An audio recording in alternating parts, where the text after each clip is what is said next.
langsung mau ikut, tapi mereka nonton biasanya. Oke. Nah, ketika nonton, ketika temennya main dan diunggah di YouTube loh, ya nonton kok banyak ya.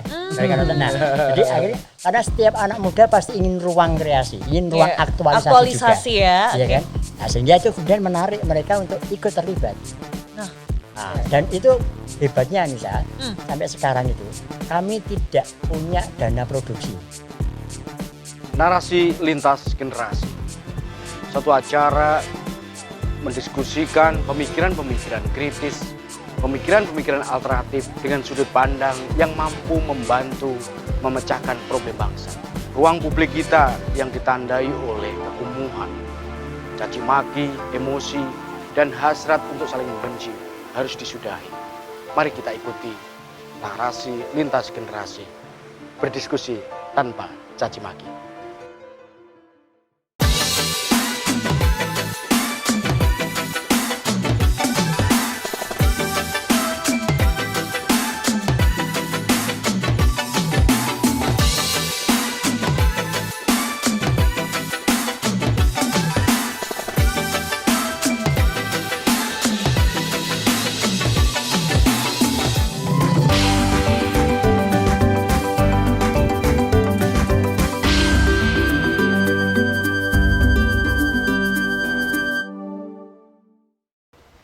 Eyalah, anak perawan gelo malah mau ngalamun, weh. Mit, undang wong tua kok ora ngrungokke. Si mbok ki ora ngerti aku. Ora ngerti karepku.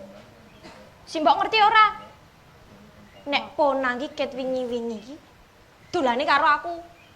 Basane ana sri kae. Aku yuk dilalekke. Cah enom ki mikire rasah mung yang-yangan. Srawung terus apa wae ki oleh. Ning kowe kuwi sekolah sek bener dhisik. Perkara jodoh kuwi sesuk wis ana sek ngatur. Sekolah kuwi bakal tak rampungke. Ning ya mosok aku ora oleh duwe pacangan kaya ponang kae to, Mbok. Kowe iki nek dikandani wong tua kok ngeyel lho. Rong tau dadi wong tua ta kowe iki? Wis, iki ditunggoni sik kek. Sing mbok nang pasar. Malah mung ngalamun wae. Piye to iki? Malah tadi kaya ngene. Miftah, ana kopi dah? Entek, Teh ana ora? ora ono. Warnane apa? Kene. Iki wis dipesen kok dijukuk-jukuk piye to kowe iki? Kowe iki yo gene to, Mir. Aku ki ana salah apa to karo kowe? Salahmu kuwi kowe wis cedak-cedak karo ponang. Kowe wingi dolan karo ponang to? Aku jan dolan. Ning ra aku yo mlebu kekancan to karo ponang ki. Alah kekancan kok kaya ngono. Kowe iki kul kleru. Salah tompo. Alah, kepasan tenan, Sri. Piye? Kowe iki tak goleki ya. Ana apa to? Dadi ceritane kuwi, sineprak kuwi arep pentas meneh. Nah, mergo wingi kowe kuwi wis melu, saiki arep dijak meneh. Nah, kowe gelem ora? Gelem. Aku ning kono iso sinau. Oke koncone bareng kok. Lah iya, kok meneh kancane kuwi rak ya saumuran karo awake dhewe to. Iya. Berarti iso iki? Iso, gelem. Oh iya, mengko nek ngono tak ngomong karo kanca-kanca. Mengko dapukane apa? Kuwi mengko lah. Sineprak kuwi lak padha karo ketoprak kuwi to. Ketoprak kuno ngono kae to. Kaya ngono kok melu. Mbok yo gawe-gawe film ngono kae lho. Kaya jaman-jaman saiki. Kok arep melu ketoprak kuno. Kowe iki yo ora ngerti tenan piye to, Kul. Sineprak kuwi singkatane sinematografi ketoprak. Dadi film ning ketoprak ngono lho. Lah sing main kuwi yo cah-cah nom. Kabeh nom, sutradara nom, sing nulis naskah yo nom. Dadi kabeh-kabeh kuwi yo anak muda sing nglakoni ngono lho. Lah iki tak duduhi lho. Iki lho. Iki channel Sineprak. Wah, iki wis akeh tenan judule iki ora mung 1, 2, 3 ning wis punjul saka 20. Dadi sing penting kuwi konsisten ngono lho. Lah iki sik nonton ki. Nah, sing nonton ki walah wis sewonan iki 100.000 luwih kok. Iya, nek koyo ngene iki opo yo kuno, ra yo ora to. Ya wis, aku melu kuwi. Ning Sri Rasah dijak. Loh, lah ngopo kok Sri ra oleh dijak iki? Loh, sesuk ki bakale aku sing luwih apik main timbang Sri. Wah, iki wis salah. Lah Sri ki pengalamane luwih akeh mbane kowe lho. Kok kowe iki wis tau ngetoprak kuwi? Urung. Nah gini kok iso muni nek kowe luwih apik saka Sri. Nih, adewe ki ning kono iso padha-padha sinau. Adewe iso berkembang ning kono.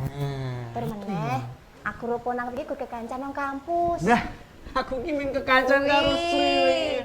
Rungokke. Srawung kuwi mula karo sapa wae. Dadi cah enom kuwi sing semangat, sumringah, ora prengat-prengut ngalamun wae. Karo sek penting optimis. Salam tradisi. Narasi lintas generasi, berdiskusi tanpa caci maki. Pada suatu ketika saya pernah memikirkan kehidupan tradisionalitas yang ditandai oleh seni ketoprak. Saya hidup di desa yang waktu itu membayangkan apakah hari ini kita masih bisa menikmati seni tradisional itu dalam ruang, dalam waktu, dan momen yang berbeda. Penampilan fragmen tadi mengingatkan dan menghubungkan imajinasi hari ini dan mungkin masa depan bahwa ternyata seni tradisional bisa dikontekstualisasi dengan cara baru, dengan pendekatan baru, dengan metode baru, tentu tanpa kehilangan sensitivitas atas sejarah di mana pesan-pesan itu dihadirkan. Hari ini kita akan mendiskusikan sinematografi ketoprak, satu karya seni bagian dari praktek budaya kontemporer yang menghubungkan narasi lokal dengan realitas baru. Kita hadirkan narasumber yang memiliki kemampuan, pengalaman, keterampilan dengan reputasi yang cukup kuat. Mas Bondan Nusantara.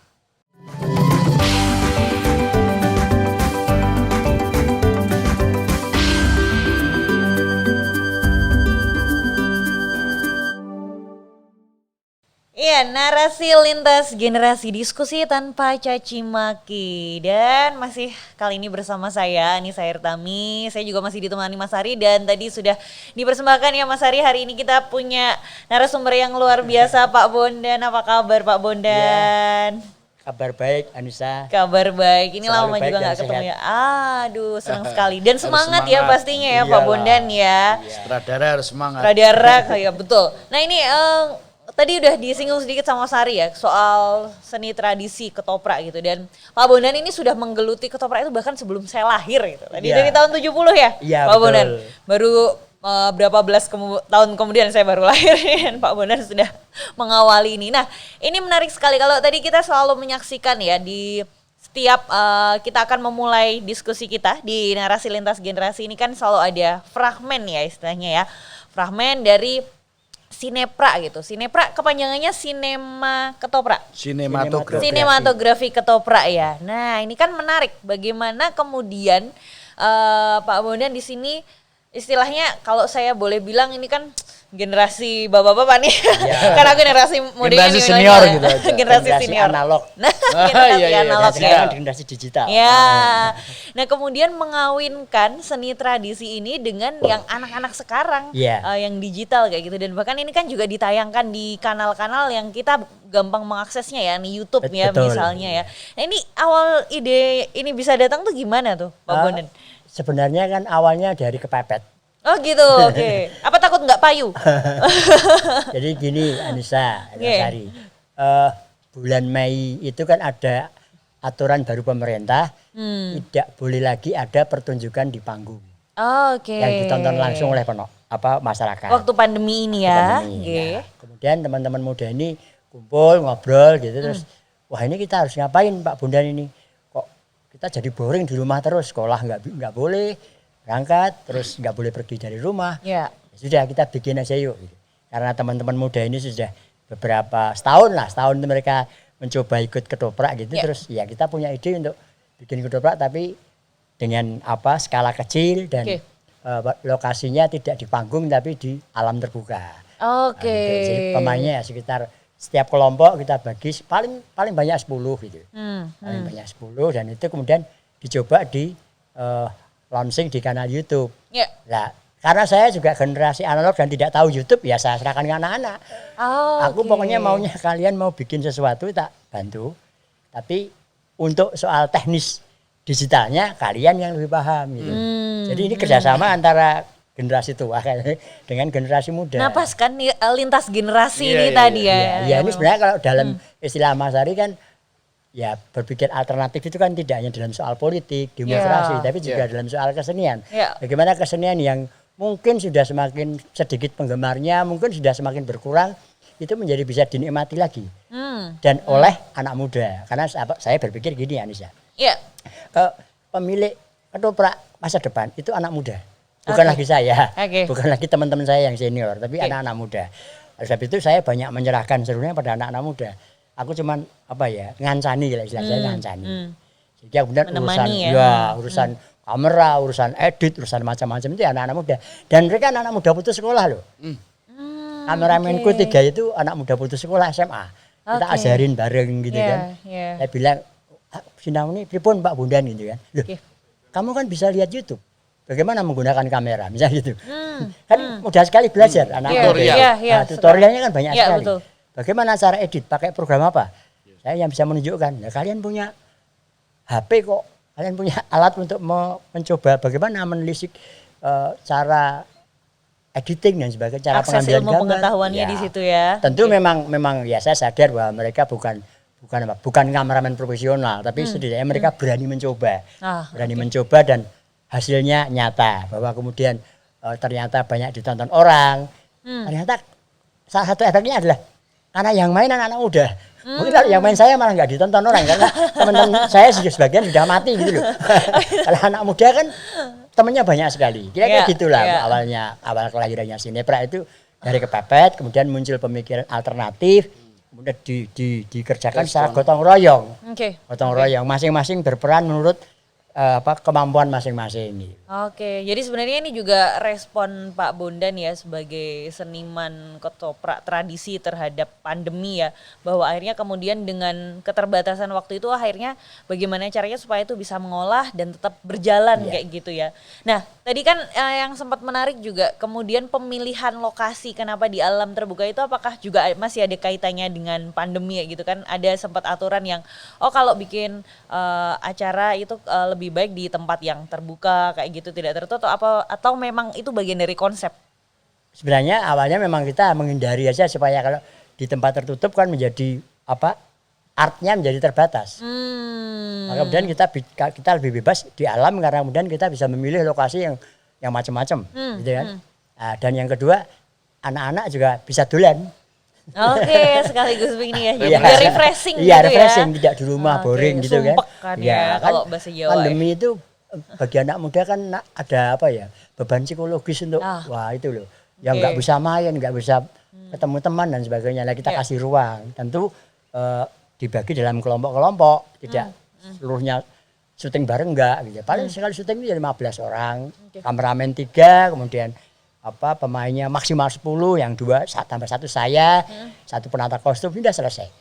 Oke, jadi memang tim kecil ya. Nah, sekarang nih Pak Bondan untuk anak mudanya sendiri yang terlibat di Sineprak ini totalnya ada berapa? Nah gini, ini kan kita baru sebenarnya diawali dari kami di tim pengembangan ketoprak itu bikin konsep ketoprak milenial. Oke, ketoprak milenial. Definisinya sederhana nih saya.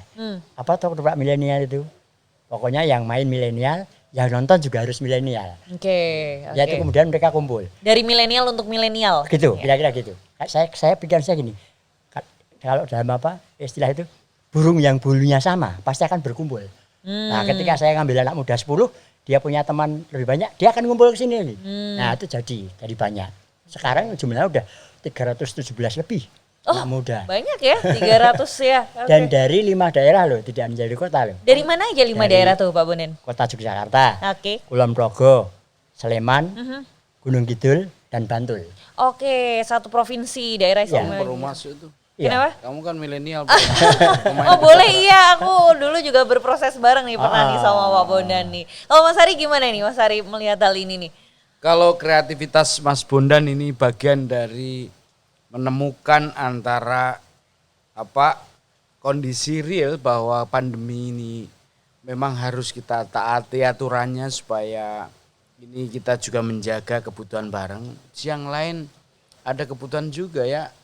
Kita harus kreatif, anak-anak muda. Ternyata ini misinya tidak hanya misi kesehatan, bersiasat, tapi juga ternyata memelihara nilai-nilai dan mengenalkan pada anak muda. Saya menikmati ketoprak itu sejak kecil. Sejak saya juga suka nari, suka joget gitu dengan gaya saya di Jawa Timur. Dan saya senang sekali dengan ketoprak. Nah, saya ingat dan kenal Mas Bondan ini sudah lama. Saya pernah juga main ketoprak di mana beliau waktu itu jadi sutradara. Oke. Tapi cerita ini yang tadi menarik Mbak Nisa dari Mas Bondan adalah bahwa dunia anak muda ini ternyata dengan kreativitasnya itu butuh konten juga. Oke. Kreativitas contohnya begini, yang kolaboratif tadi. Mas Bondan punya naskah dengan kemampuan memahami sejarah narasi masa lalu, kemudian nampaknya nggak bisa itu hanya sekedar dibawa ke sini gitu. Tapi juga harus disesuaikan dengan kebutuhan anak-anak muda karena juga pada akhirnya anak-anak mudanya lah yang harus mempengaruhi dan dipengaruhi. Oke. Jadi loh, dia jadi pemain tapi sekaligus jadi penonton. Iya. Dan nggak mungkin lah Mas Bondan ini, sorry ya, canggih dalam teknologi. Dan itu dia harus konsentrasi di bidang naskahnya, substansi. Anak-anak muda lah yang mendesain, terus teknologi. Saya kira memang harus begitu. Menyerahkan bagiannya masing-masing pada tadi porsinya ya. gitu. Oke, pada Nah, aku porsinya. kira ini adalah transformasi juga, bukan hanya sekedar soal bentuk, tapi juga menyajikan pesan dengan cara apa. Misalnya tadi ya Mbak Nisa ya, saya ikuti ya, ini kan narasi lintas generasi ini konten sinepraknya, fragmen sebelum diskusi ini kan semuanya Mas Bondan, terutama cerita di situ yang beliau menyesuaikan dengan obrolan kita. Nah ternyata menarik gitu, begitu orang melihat sineprak itu, pasti ada pesan, oh maksudnya iki gitu. Bahwa nanti pendalamannya mungkin menjadi PR pada saat orang pulang nonton itu gitu. Tapi paling tidak ada pesan yang disampaikan. Nah mungkin nanti bisa didiskusikan lebih jauh. Demokrasi memang harus kreatif. Oke. Menyampaikan pesan berat dengan cara yang rasa ringan gitu. Betul. Anak-anak muda kan begitu maunya. Iya, kalau kita dikasih yang berat-berat, beban hidup kita udah berat kali. Udah berat, pahit meneh itu. Ya tapi ini tadi aku sebenarnya tertarik dengan tadi Mas Bondan kan sempat ngungkapin ya bahwa ini caranya memang yang tadi konsep dari milenial untuk milenial. Iya. Nah itu kan sebetulnya kalau aku boleh bilang akhirnya Mas Bondan juga menyadari dan membaca fenomena bahwa kita anak muda tuh punya istilahnya apa ya, agen penyebaran atau kita nyebutnya tuh influencer gitu ya. Sebagai influencer juga kayak gitu.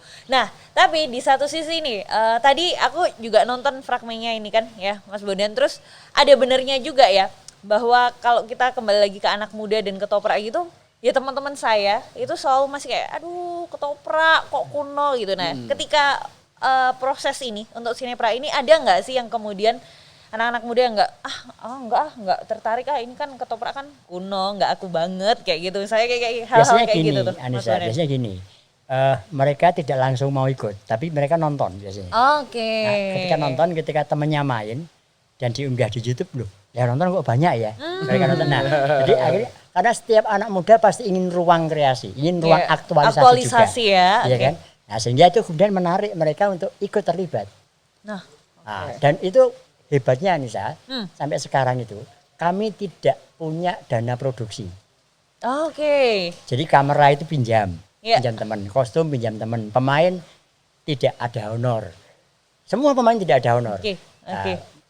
Bahkan dulu waktu awal-awal kami syutingnya itu selalu jam 1 siang sampai jam 5 karena menghindari makan siang. Makan siangnya biar di rumah sendiri. Itu loh teman-teman. Sutradaranya pointer. Kami cuma beli kopi, Strategi produksi. beli kopi, beli kompor Snack gas mungkin gitu kan. ya, Gitu. iya. Dan itu mereka happy aja karena waktu itu memang situasinya seolah mencekam tuh waktu corona pertama kali itu kan mencekam sekali. Saya ingat. Sehingga ruang itulah yang memberikan harapan bagi mereka, oh saya masih ada kok, saya bisa hadir kok di saat misalnya corona itu menjadi menakutkan gitu. Ternyata mereka bisa hadir dan itu kebanggaan bagi mereka gitu. Jadi kebanggaan itu muncul karena mereka bisa eksis ketika semua orang di rumah. Iya, oke. Jadi tadi kan tetap basicnya ada influencer tadi ya, bahwa dia ngelihat temennya dulu nih terus, aduh temanku famous nih, oke aku juga mau famous nih, gitu ya. Ada gitu. pikiran kayak gitu. Oke. Ya generasi muda kan pasti suka hal-hal baru tuh. Ya. Salah satunya kan hal baru itu menarik gitu. Nah ketika kita menawarkan hal baru, ketoprak yang dikemas dalam bentuk sinematografi, ini kan baru. Ketopraknya mungkin lama gitu loh, tapi kemasannya yang baru ya. Dan ruangnya juga baru. Oke. Karena tidak lagi di panggung tapi di media sosial misalnya gitu. Jadi yang menariknya di situ aja. Oke, sampai saat ini tuh udah ada berapa produksi sih sinetronnya sendiri? Sampai nanti sore itu 30 produksi mandiri. Oke, produktif ya. Berarti kalau 30 sekitar ya paling enggak sebulan itu bisa ada 4 kali ya. Setiap minggu ya berarti ya minggu, justru ya. Oh, mulai Mei itu. Ya. Dan ya alhamdulillah sudah dapat iklan. Oh sudah dapat iklan. Oh YouTube-nya udah bisa dimonetize ya. Udah monetize. Hanya dalam tempo 6 bulan. 6 itu bulan sudah ya. monetize. Viewernya sudah berapa nih? Wah, Viewer, nah aku harus beli HP karena ada datanya. Viewer, subscriber kayak gitu kan. Kan ini ya, anak muda banget tuh kali. Oh gila ini. Anak muda. Nah ini Saya punya kanal ini kan. Oke. Tapi baru sedikit iklannya. Baru 139.352. banyak itu. Oke. Itu iklannya. Kemudian subscribe-nya baru 2.500. Oh sudah 2.500 subscriber. Ya, gitu. Terus ada data penonton juga. Data penonton kami itu anak-anak muda. Ya. Jadi yang umur 18 sampai 24 itu 27%. Oke. Kemudian yang 25 sampai 34 itu 37%. Oke, lebih tinggi ya. Terus yang 35 sampai 44 itu 15%. Selebihnya cuma 6%, 10%. Oke, berarti paling tinggi di rentang usia 25 sampai 34 ya. Itu paling tinggi. Oke. Artinya kan ini anak muda ini. Ya. Kalau saya ngajak yang tua. Dia. Jadi antara 25 sampai 34. Saya anak muda di antara anak tua ini. Oke. Ya, ini kan jadi menarik sekali ya. Akhirnya kemudian saya pikir ini juga bagaimana kemudian ketoprak ini akhirnya bisa dikenal lagi oleh anak muda dan juga kaitannya kan ketoprak yang selama ini identik dengan Jawa karena dia kemudian ditayangkan di kanal YouTube yang ini bisa diakses tidak hanya di Indonesia bahkan di seluruh dunia kayak gitu. Ini kan kemudian membuka sekat-sekat wilayah ya. Jadi semua orang dari manapun ya selama dia bisa menemukan konten ini di YouTube maka dia bisa menonton konten ini gitu kan. Okay. Kalau kita lihat pilihan kenapa seni ketoprak entah itu atau film terus kemudian drama macam-macam menarik karena penyajiannya memang kalau sekarang ini nggak perlu harus dalam durasi yang panjang. Dulu kalau nonton ketoprak kan sehari semalam. Iya, terus saya pernah ingat. wayang juga begitu. Sampai tidur, bangun nonton lagi, dulu, saya selalu tidur lagi gitu. Tidur dulu nanti kalau dagelan kamu tak undang. Nanti kalau pas perang kamu tak undang. Pas goro-goro ya. Karena memang datanya. Datanya itu kebanyakan dari HP nontonnya. Makanya kami selalu durasinya pendek sekitar 10 sampai 15 menit. Itu terus itu. Jadi kami berpikir karena penonton kami itu anak muda, kalau terlalu lama nanti ngabisin paket, kasihan. Lebih ke ngabisin paket ya. Aku pikir kebosen juga gitu enggak ya? Bosen juga. Ada faktor itu juga. Saya lihat tadi saya ingin teruskan bahwa semakin kita mampu memanfaatkan seni ketoprak atau wayang itu sebagai media untuk literasi di masyarakat, maka orang akan cenderung tidak gampang emosi. Orang tidak gampang marah gitu. Jadi sudah dibuktikan nih Mas Ari. Dulu jangan-jangan suka marah-marah nih. Terus nonton ketoprak. Saya itu kan suka nonton ketoprak, suka wayang dan juga musik gitu ya. Di situ orang akan melihat bahwa pesan-pesannya itu jenaka. Pesan saya penting dilakukan dengan cara jenaka, sindiran. Contoh di Jogja itu adalah daerah atau kota yang kita kaya dengan cara seperti itu. Nah dengan ketoprak, sinema ketoprak ini saya punya harapan besar bahwa Mas Bondan suatu ketika mungkin bisa membawa misi besar bahwa mendekatkan isu yang selama ini jauh sana ngomong demokrasi, ngomong pluralisme, ya ngomong tentang kebebasan itu dengan cara ini gitu. Karena kalau dulu kenal Toprak itu kan cerita masa lalu ya. Mojopahit ya di zamannya Brawijaya di situ dan sebagainya. Tapi dengan tadi saya lihat pesannya itu ada meskipun dengan orang-orang baru, nama-nama baru gitu. Tapi sebetulnya kalau orang tahu ketoprak, oh ini terjadi perselisihan kekuasaan. Oh ini terjadi upaya untuk bisa berembuk. Oh ini penghargaan pada kelas sosial tertentu. Nah kalau cerita yang dulu disampaikan ketoprak itu dihadirkan hari ini sebetulnya kan nyambung. Yang saya bayangkan lintas generasi itu dialog perspektifnya. Oke. Bahwa Sinepra itu sebagai media dialog perspektif. Mungkin nggak tahu, mungkin seperti itu. Bisa Mas Bondan bisa dieksplorasi lebih jauh. Gimana Mas Bondan kalau menurut Mas Bondan perspektif ini? Kalau saya gini pikiran saya, terutama saya berpikir untuk generasi muda ya, untuk masa depan ketoprak mendatang. Ketoprak harus jadi media yang bisa berubah seiring zaman, gitu. Sehingga kemudian itu tetap terbaca meskipun dengan narasi yang lain, gitu. Hadir di peradaban apapun gitu loh. Maka kemudian perspektif saya adalah ketika itu diubah, dikreasi, maka kemudian dia akan bisa hadir. Tapi kalau dia tetap bertahan pada masa lalunya, mungkin akan menjadi semakin berkurang. Karena kan ketoprak itu kan kesenian yang lahir di luar benteng keraton. Artinya yang bisa melestarikan, mengembangkan, dan mengkreatifisir ya masyarakatnya gitu loh. Nah makanya kemudian kita mengajak masyarakatnya, terutama generasi muda, ayo bareng-bareng kita mikir ketoprak. Bahkan teman-teman itu pada nulis naskah sendiri. Nyutradari sendiri. Aku cuman dapat bahannya kemudian. Nah lokasinya dari sini. Aku yang ngajarin kameramennya kan gitu ya. Karena kebetulan tahun 73 aku pernah belajar di LPKJ yang Jakarta yang sekarang jadi IKJ. Dulu namanya LPKJ. LPKJ itu soal film. Tapi ya film masa lalu kayak karyanya Umar Ismail. Yang memang beneran masih pakai film itu ya. Tapi kan minimal aku tahu punya pengalaman sedikit itu. Pengalaman sedikit. Nah, kemudian ya udah itu tak tularkan aja ke mereka. Jadi teman-teman itu bahkan yang kadang tadi itu kan nggak pakai naskah tadi. Cuman langsung sebentar improvisasi ya. Di lokasi gitu. Karena ketoprak itu cair gitu loh. Nah, itu. Tidak diperberat dengan persoalan-persoalan beban harus teatrikal enggak. Ya udah kamu ngomong seperti biasa saja. Kesenian rakyat kok. Ya, nanti kita akan lanjut lagi tapi aku mau menanyakan nanti perbedaannya mungkin antara teater sama ketoprak itu yang sekarang ini ya nanti yang tadi aku lihat. Tapi kita jeda komersial sejenak. Hari gini pilih ketengan paling unlimited. Unlimited seenak jidat. Unlimited sampai gondrong. Unlimited sampai lumutan. Unlimited sampai jempol panas. Dengan kuota ketengan unlimited sekelas Telkomsel. Aktifkan di My Telkomsel. Hari gini pilih ketengan paling unlimited. Unlimited seenak jidat.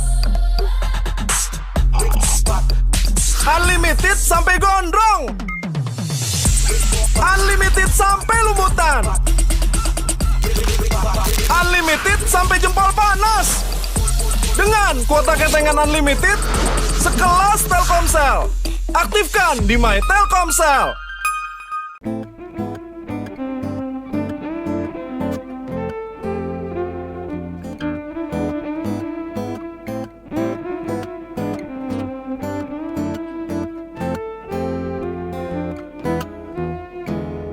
Bergetar hatiku saat ku berkenalan dengannya. Ku dengar dia menyebutkan nama dirinya. Sejak ku bertemu, ku telah jatuh hati padanya.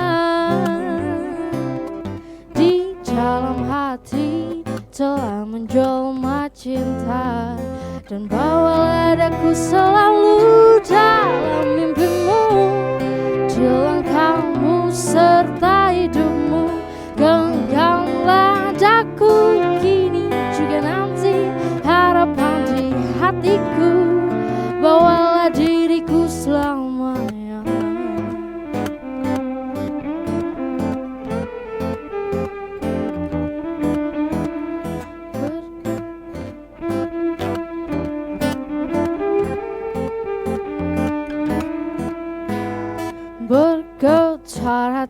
aku saat ku berkenalan dengannya. Ku dengar dia menyebutkan nama dirinya. Sejak ku bertemu, ku telah jatuh hati padanya. Di dalam hati telah menjelma cinta, dan bawalah daku selalu dalam mimpimu. Di langkahmu serta hidupmu, genggamlah daku kini juga nanti, harapan di hatiku. Bawalah diriku samanya, genggam hidupku. Di langkahmu serta mimpimu, genggamlah daku kini juga nanti, harapan di hatiku. Bawalah diriku selamanya.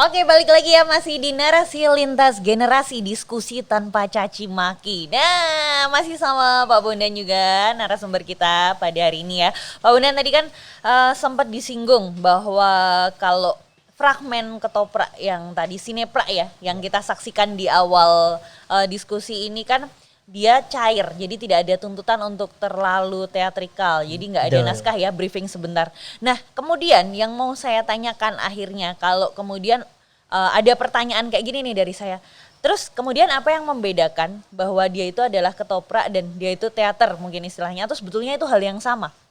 Gini Anissa, teater itu kan lahir dari upacara ritual di Yunani sana, di sebuah arena yang luas gitu.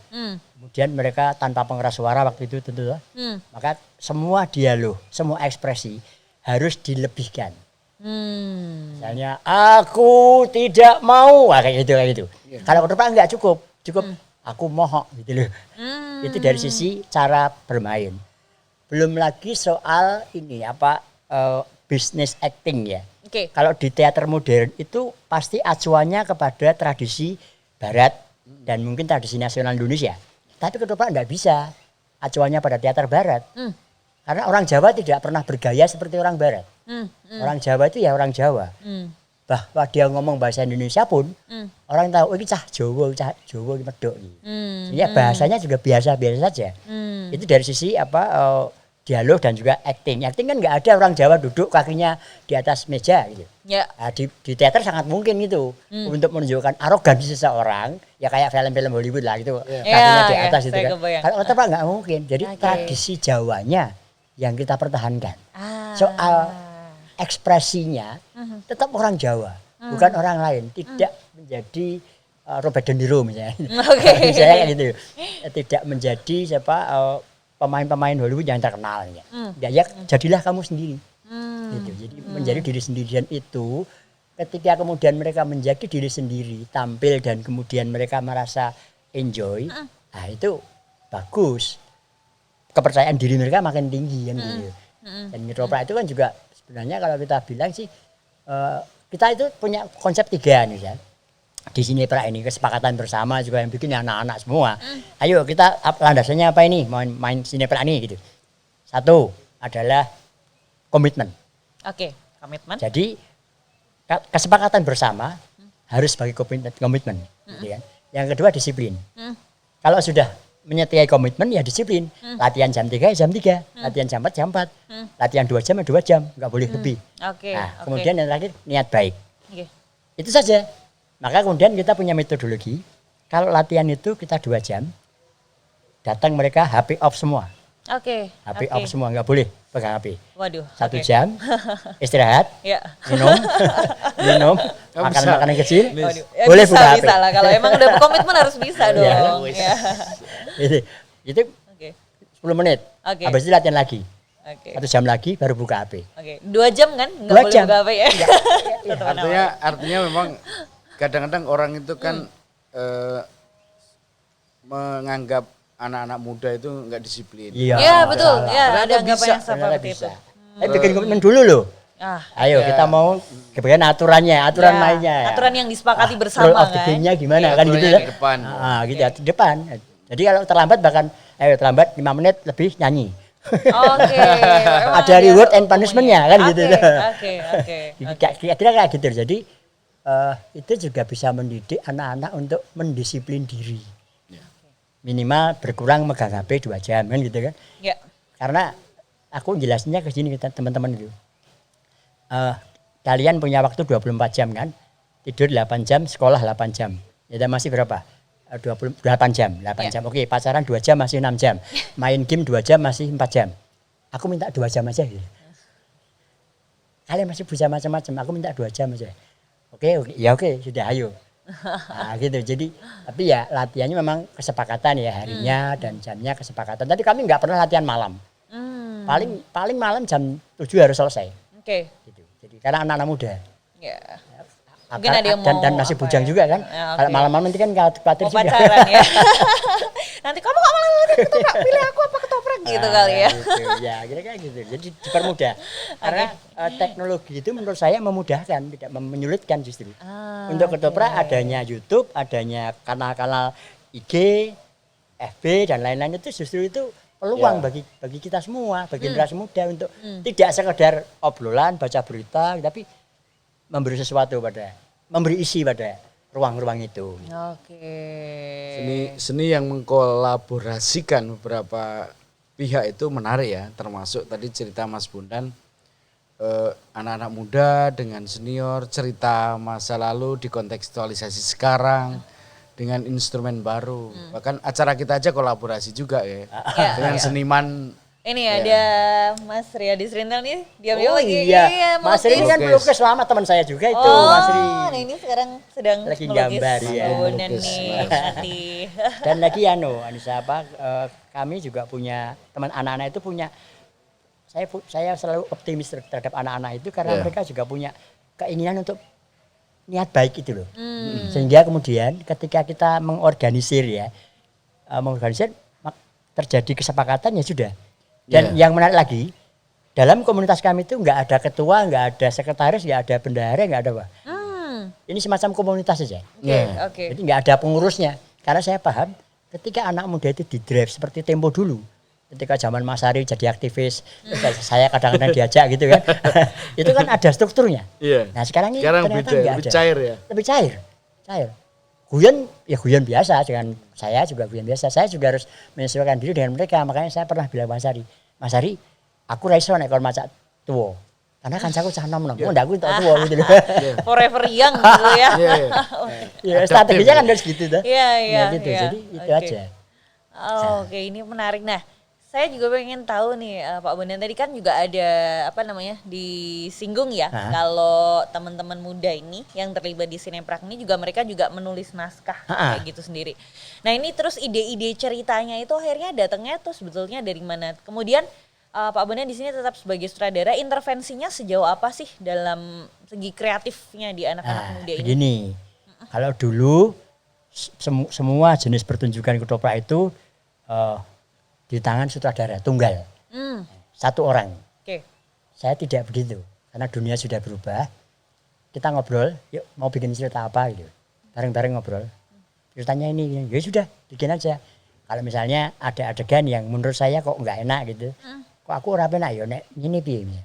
Tapi saya tidak pernah harus begini. Kata harus itu saya hindari. Oke. Karena konsep etika estetika anak muda sekarang kan juga sudah beda dengan saya. Iya. Saya pacaran dulu lihat lewat depan rumahnya aja udah deg-degan gitu kan. Nah sekarang pacaran sekarang itu kalau nggak ketemu. Coba ditanyain kalau pacaran sekarang. Nggak tahu kalau di Kalau pacaran sekarang ketemunya di layar kan, halo video call gitu. Saya kan enggak dulu. Jadi beda, Oke. kita banyak menyerahkan pada anak-anak muda itu karena Artinya kalau kita tafsir di dalam praktek sinepra ini juga memperlihatkan egalitarianisme. ya Setiap kita bisa menjadi subjek yang punya inisiatif. Saya rasa apa yang disampaikan Mas Bondan ini pelajaran penting buat kita. Memperlakukan orang sebagai subjek pasti akan tumbuh ide-ide. Entah itu lahir dari renungan dia, pengalaman dia, atau memang kreativitas yang satu sama lain saling diketemukan. Mengingatkan kita bahwa praktek-praktek di dalam mengelola sesuatu itu menjadi salah satu fondasi kita dan dalam memperlakukan kebangsaan gitu. Kalau saya sebut kita dalami ya, misalnya anak muda ini cenderung dinilai enggak nasionalis. Anak muda ini dinilai mikir karpe dewe gitu. Ternyata hanya butuh kita sering ketemu, sering kita sharing dan diperlakukan untuk dirinya juga sebagai subjek. Giliran dia diberi kesempatan dia juga kreatif gitu. Ternyata mungkin Mas Bondan kan tadi bisa lihat kalau cerita itu tidak semata-mata terpusat dari Mas Bondan sebagai sutradara. Ya. Ya kan memang sutradara sejak dulu ya. Ya. Dan cerita besar yang dia buat dan menurut saya oke banget gitu. Nah ternyata dia memulai tidak hanya mengelola di dalam membuat naskah, gayanya dia adaptif gitu. Malah saya pakai ini gaya muda tapi ini kan gaya tua kombinasi gitu. Dulu saya waktu ketemu gayamu masak iki kowe iki soalnya aku cak ngadepi canom-nom ya Mas. Nah kan kalau saya sering ngadepi mahasiswa juga gitu. Dan ini yang saya kira penting, Nisa, bahwa sinepra ini jangan dilihat sebagai sekedar kultur hibrid atau sekedar mereka pencampuran atau gaduh-gaduh, tidak. Menurut saya kalau lihat ini, dia ingin mencoba menghasilkan dialog sudut pandang orang generasi lama dan baru melalui karya seni gitu. Dan ternyata ketoprak ini diaktualisasi, direvitalisasi dalam bahasa umum itu dengan cara baru dan ternyata viewernya juga banyak. Iya udah bisa dimonetize, menghasilkan juga ya. Dia memulai dari kompor dan gratisan gitu. Yang biayai bukan dia, tetapi ya iklan semangat dari komunitas. Saya kira kita memang menarik itu saya yakin cerita karena itu. gini, Gimana, Pak Anissa Bondan? dan Mas Ari. Saya yakin karena Jogja atau DIY lah ini. Iya. Ini masih punya kesadaran diri yang tersembunyi adalah gotong royong. Oke. Persoalannya kemudian bagaimana kita mengajak mereka untuk bergotong royong. Oke. Strateginya seperti apa kan gitu. Kalau saya mengajak gotong royong bikin rumah dan itu rumah saya, pasti mereka ngapain aku bantuin Pak Bondan bikin rumah, mau rumahnya Pak Bondan. Tapi ketika kita ngajak gotong royong bikin rumah bersama yang namanya sinepra, maka muncullah kemudian gagasan ide untuk saling menyumbang bagaimana supaya rumah bersama itu mewujud dan digemari masyarakat. Artinya keberhasilan sinepra itu sebenarnya bukan keberhasilan saya, tapi keberhasilan seluruh teman-teman yang dengan senang hati, sukarela, gembira itu mensupport. Oke. Gitu. Kalau kita bisa nggak nih kalau ini saya tarik pada level makro. Gimana Mas Ari? Ini pengalaman unik dari Mas Bondan mengelola anak-anak muda. Bisa nggak kita membangun satu cita-cita bareng bahwa keindonesiaan, kebangsaan itu rumah bareng.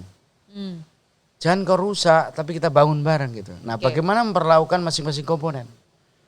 Ekspresi seni dengan pesan-pesan yang ada yang diceritakan Mas Bondan itu memikirkan siapa sebetulnya yang berkontribusi buat kebangsaan itu. Saya kira Toprak ini berkontribusi seni baru untuk membangun pesan-pesan kebangsaan.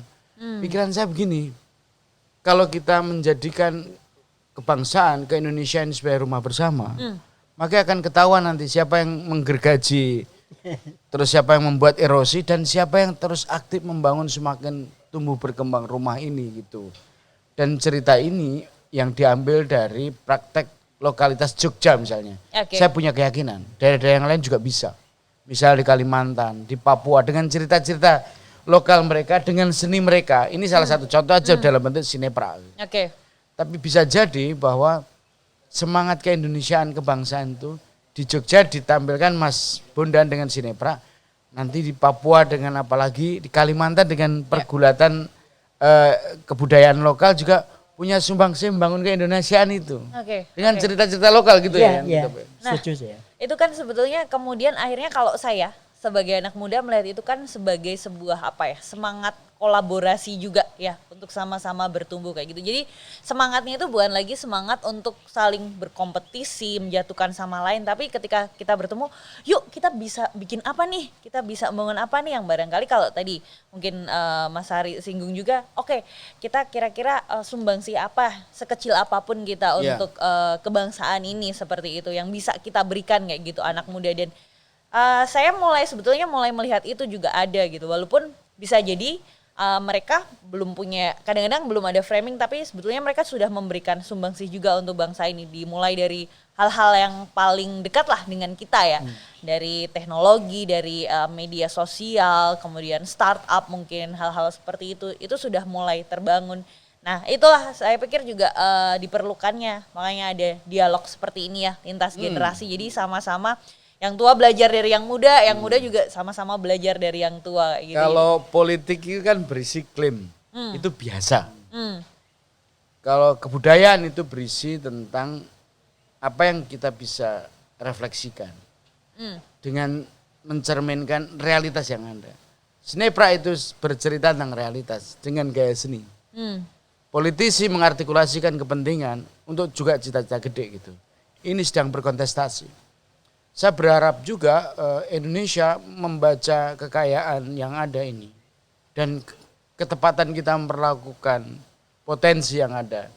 Ini kita tidak akan pernah defisit. Demokrasi ini perlu diisi dengan warna-warna kebudayaan maksud saya itu. Sinepra ataukah nanti sinema wayang sinema juga ada sekarang ya. Dan macam-macam kultur lokal kan banyak nanti akan juga meramaikan itu.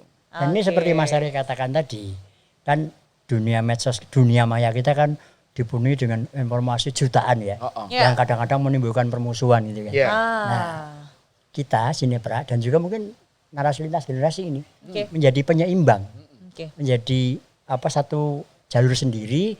Kalau kalian nggak ingin caci maki, kalau kalian nggak ingin berseteru, kalau kalian nggak ingin saling menghujat, ini loh di sini. Karena kalau kita nggak melakukan itu juga kita salah. Karena persatuan. Nah, karena Sinepra juga bisa menjadi agen untuk membawa pesan-pesan perdamaian ya, sangat memungkinkan untuk itu ya. Dan juga menumbuhkan percaya diri orang Jawa yang merasa memiliki ketoprak karena masih ada. Kalau nggak ada kan bagaimana mau rasa percaya diri muncul wong barangnya nggak ada. Kan gitu. Ini barangnya ada dan yang anak-anak muda itulah mungkin yang membuat Sinepra mengisi ruang kosong dari seni tradisional yang di panggung, yang kemudian di jalanan, dan kemudian ini tiba-tiba di YouTube. Sehingga orang yang tadinya pernah nonton pun, ini nostalgia gitu. Krisis itu selalu melahirkan kreativitas. Betul. Manajemen krisis ya kalau saya bilang. Kalau kadang-kadang kita lihat krisis melahirkan ketakutan, dia melahirkan kreativitas. Makanya ketika kemarin vaksin datang, siapa ini mau suntik?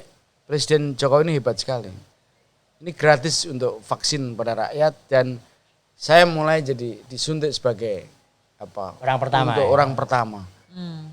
Saya berharap kayak gitu-gitu juga menjadi inspirasi. Pikiran saya adalah pesan-pesan yang ditampilkan di Sinepra oleh Mas Bondan ini juga menjadi bagian penting untuk menjelaskan bahwa realitas kita ini banyak yang unik dan menarik. Jangan berisi tadi ya yang selalu kita ingatkan jangan caci maki terus lah gitu. Karena nggak ada itu Sinepra justru mempromosi caci maki gitu. Tapi sebaliknya ada pesan tahan diri, kita berdialog, bernegosiasi, mempengaruhi, membangun guyub, membangun gotong royong. Luar biasa kan? Ya. Gini Mas Ari soal caci maki tadi. Anak muda kan juga kecenderungannya ada emosi kemarahan. Iya. Cara kita mengatasi adalah ketika kita syuting itu justru caci maki itu muncul, tapi caci maki dalam bentuk guyon gitu. Nah, gitu loh. Aku ini nyok gitu loh. Tapi dengan ketawa gitu loh. Iya. Itu untuk pelampiasan emosi anak-anak muda gitu. Oke. Pakok aku ini. Iya. Wong misalnya gini. Bodoh kok dingu. Bodoh kok dipelihara gitu ya. Gitu, itu muncul gitu loh. Oke. Jadi tetap ada ruang untuk apa? Quote unquote rada kasar gitu ya, tapi di ruang tertutup, di ruang sendiri tidak kemana-mana. Tapi itu kan sebetulnya bukan caci maki ya. Jadi sifatnya sebetulnya lebih ke apa ya, mengingatkan atau semacam sindiran kayak gitu ya. Yang sifatnya lebih ke positif bukan destruktif ya. Kan kalau caci maki kan sebetulnya sifatnya lebih ke destruktif ya. Dan bahkan sekarang kalau kita melihat misalnya perkembangannya di media sosial kayak gitu, tahu-tahu wah viral, siapa nih? Perang di Twitter gitu. So, kata-katanya bisa sangat kasar kayak gitu. Karena mungkin juga kalau ketemu nggak bisa ketemu langsung atau perang di podcast misalnya hal kayak gitu juga. Dan ini kan sebetulnya juga kemudian ada fenomena bagaimana akhirnya kanal-kanal teknologi ini ternyata ya tadi tidak hanya hadir sebagai sesuatu yang baik-baik tapi ada juga hal-hal yang buruk. Makanya kalau kemudian ada sinepra dan kemudian tadi Pak Bondan juga menyebutkan ya ada diskusi kita di sini sebagai penyeimbang gitu ya untuk supaya ya kita anak muda kan konsumsinya aduh gimana nih kalau kita dikasih yang kayak gitu terus kan kita lama-lama juga pasti ketanam di bawah sadar kita kan. Nah butuh alternatif seperti itu. Tapi juga gini ini di Jogja ini kan DIY lah itu ada dana keistimewaan ya. Kemudian ada supporting juga untuk para seniman untuk berkarya lewat medsos, lewat YouTube gitu kan, YouTube. Tapi sayangnya dinas kebudayaan atau lembaga pemerintah tidak merelakan itu disiarkan oleh masing-masing seniman. Tapi dikooptasi jadi kanalnya Taste of Jogja itu. Sebenarnya itu rugi. Kenapa nggak kayak Korea gitu? Iklan sinetron itu isinya K-pop semua loh. Amerika kebanyakan K-pop loh. Dilepasin gitu loh. Gitu loh. Nah, maksud saya kalau kesenian mau digunakan sebagai alat untuk penyeimbang, itu harus justru disebar, bukan dikup dalam satu channel. Gitu loh. Saya setuju nih, paradigma kita itu pemerintah jangan mengurusi segala hal. Tapi memfasilitasi agar tumbuh berkembang. Jadi kalau seniman itu berkembang dengan misi membangun kebangsaan, kesejahteraan, membangun tentang kerukunan, dia tugas pemerintah memfasilitasi, nah mereka biar berkreasi. Sehingga jangan disetujui, jangan dikup atau dikuasai dengan karena kalau begitu nanti terjadi birokratisasi. Seni kalau dibirokratisasi mati itu. Tapi harus difasilitasi mereka tumbuh berkembang seperti contoh Bondan Nusantara ini. Dia sebagai sutradara terkenal tapi ternyata memperlakukan anak muda nggak bisa seperti dulu. Ayo siapa yang punya ide? Bagi saya ini contoh penting, Pak. Tugas pemerintah itu memfasilitasi dan memproteksi. Karena di situ mandat konstitusi. Tapi seni berkreasi seperti ketoprak, wayang atau apapun deh, itu harus berkembang sesuai dengan apa yang mereka inisiasi. Saya kira poin. Ini menarik ya. Kalau kemudian gini berbicara soal akhirnya peran pemerintah sendiri dalam pelestariannya seni-seni tradisi ini sudah sejauh apa untuk sekarang ini ya? Sebenarnya niat baiknya ada dan sudah terlaksana. Artinya kemudian ketika Covid, Kementerian Pendidikan juga mensupport dan gitu kan, membantu. Kemudian daerah Istimewa Yogyakarta juga membantu kan gitu dengan mengeluarkan stimulan istilah saya, stimulan itu supaya seniman tetap bisa berkreasi. Cuman ya tadi itu sayangnya mestinya fungsi Dinas Kebudayaan itu bukan eksekusi tapi fasilitasi. Fasilitasi. Gitu. Gitu kan. Sehingga kalau kemudian dia bikin produk dengan biaya dia, ya udah senimannya sendiri yang meluncurkan produk itu, launchingnya ya biarkan mereka sendiri, tidak dikumpulkan dalam satu kanal dan itu kemudian di situ isinya kayak semrawut banget gitu loh. Apapun ada di situ, jadi orang males untuk buka. Makanya kalau kita lihat Taste of Jogja misalnya, subscribe-nya banyak, tapi itu kan seluruh seniman Jogja. Masyarakatnya apa ya subscribe. Gitu loh, harusnya kan diserahkan aja kalau mau bikin. Baik, iklannya maksudnya di situ. Di situ juga dan itu menyejahterakan seniman kalau gitu kayak saya kan nggak mau masuk di sana. Gitu nah kalau di GUP gitu kan yang di situ ini kepentingan ekonomi politik gitu. Gitu. Nanti perlu diingatkan. Makanya aku nggak mau masuk di sana di Taste of Jogja. Karena aku pengen mandiri aja biar memberikan kebanggaan pada anak-anak kita bisa. Tanpa pemerintah gitu. Asal kita tetap terus gotong royong, terus konsisten dengan apa yang kita lakukan. Saya kira itu. Jadi konsistensi, sekali lagi konsistensi itu penting untuk anak-anak muda. Ya, oke. Jadi ini mungkin bisa ditambahkan statement terakhir nih dari Pak Bondan nih tentang kemudian bagaimana kira-kira ke depannya nih pertumbuhan atau hybrid tadi ya dari ketoprak tradisional yang sudah mulai diawali dengan adanya Sineprak ini untuk anak muda ini ke depannya kira-kira seperti apa nih? 2 kemungkinan. Oke. Yang pertama ketika Covid sudah tidak ada, pertunjukan panggung kembali ada, maka pertunjukan panggung akan dipenuhi oleh khalayak. Pasti terjadi euforia yang luar biasa. Ini kemungkinan pertama. Kemungkinan kedua, meskipun panggung ada, tetapi ketika anak-anak muda itu tetap berakrab dengan teknologi, akan muncul kreasi-kreasi yang baru lagi. Karena alat sudah semakin canggih, SDM sudah semakin banyak. Jadi 2 kemungkinan. Tapi intinya bahwa kesenian akan tetap ada dan hadir di sepanjang zaman. Bahkan dalam setiap perubahan pun pasti ada. Oke, terima kasih Mas Bondan ya. Mas Ari, silakan. Saya kira ini anak muda pasti akan menjemput masa depannya. Kreativitas teknologi akan ditandai oleh kolaborasi. Karena anak muda dengan kreativitas yang ada, saya kalau pakai hipotetisnya dia cenderung milih yang kedua. Ya, tetap ada seni langsung pertunjukan, tapi kreativitas lewat media virtual akan makin tumbuh berkembang. Tantangan sekarang adalah gelombang pasang pertunjukan lewat media virtual ini harus juga ditandai oleh kualitas pesan-pesan kemanusiaan, pesan-pesan keadilan, pesan-pesan kebangsaan. Kalau itu dimasukkan itu nilai lebih. Oke, luar biasa sekali. Terima kasih Pak Bondan, Mas Ari. Nah, seperti biasa sebelum closing ini kita selalu punya kenang-kenangan ya untuk narasumber ini. Yang pertama dulu karena ada 2 nanti. Ini kita ada kaos nih untuk Mas Bondan ya dari narasi lintas generasi, boleh ditunjukkan. Kalau lihat kalimatnya ini, saya tahu siapa yang bikin. Bahasanya tidak asing bagi saya. Terima kasih ya. Terima kasih. Dan ini juga lukisannya dari Mas Riyadi Serintil sudah jadi ya. Ini dilukis Mas. Oke. Nah, ceria gitu ya, mirip ya. Ya harus ceria lah, tua tapi ceria. Oke, terima kasih Mas Riyadi Serintil.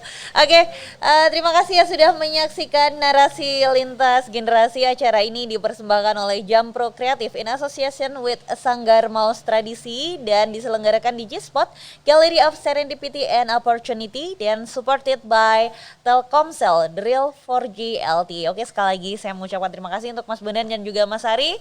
Saya Anissa Irtami, tetap saksikan terus narasi lintas generasi, diskusi tanpa caci maki. Combo Sakti Telkomsel, Sakti Sakti, teleponan Sakti Sakti, sosmedan Sakti Sakti, streamingan semua jadi satu di Combo Sakti Telkomsel, AKDI, Combo Sakti Telkomsel, Sakti Sakti, teleponan Sakti Sakti, sosmedan Sakti Sakti, Combo Sakti Telkomsel. Sakti buat pakai aplikasi apa aja, kapan aja. Combo Sakti Telkomsel, gak worry, 30 hari.